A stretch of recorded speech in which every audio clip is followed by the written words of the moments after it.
Honorable judges, ladies and gentlemen, gambling is a global phenomenon found all around the world in today's day and age. With more than 50% of the human population having participated in the act of gambling at least once in their life. I am Nahason from Surabaya Cambridge School, and we believe that providing social service as well as skill training to gambling addiction is a far more effective and humane way compared to imprisonment. Gambling addiction is not just a crime, it's often a behavioral as well as a psychological issue, which requires treatment and empowerment, not isolation, which prison will provide. This leads me to my very first argument, which is that gambling addiction is a public health issue. Research showed that gambling addiction shows very similar characteristics to those of substance abuse disorders. Now, a study done in National Council of Problem Gambling shows that only 1 to 3% of population suffers from gambling addiction, which is of course a minority. But we live in Indonesia where we have to focus on everyone around us, which is why we think that criminalizing these individuals will not address the root cause of the problem, but will only lead to relapse. Countries like Canada and UK has already incorporated treatment and counseling programs to gambling offenders, which has showed significant as well as very promising results.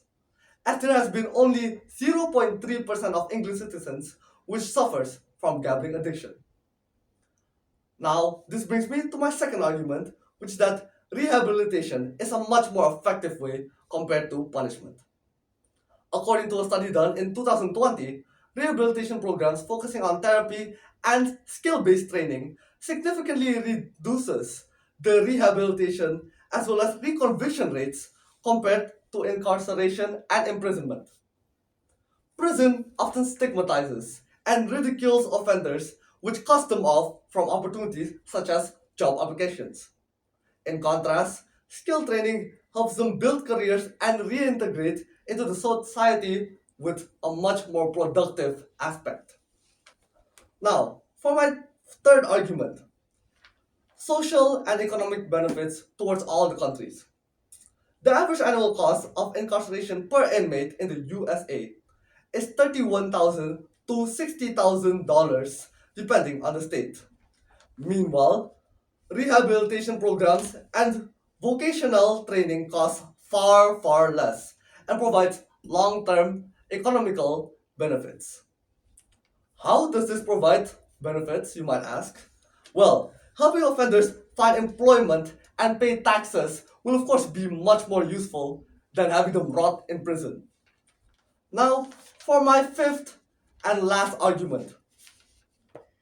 Social service and skill training to gambling offenders is a far more effective and humane way compared to imprisonment since it aligns with human rights principles.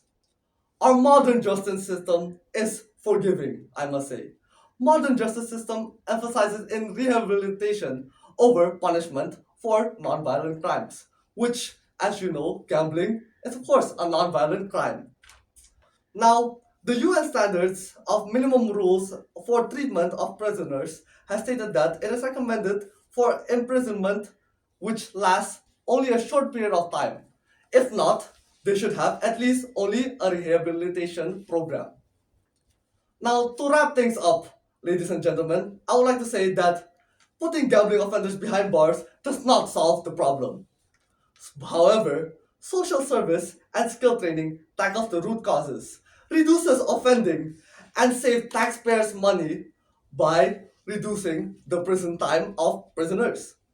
This also restores dignity and productivity towards individuals who are treated super poorly. Thus, for a safer and fairer society, we, Surabaya Cambridge School, strongly affirm this motion.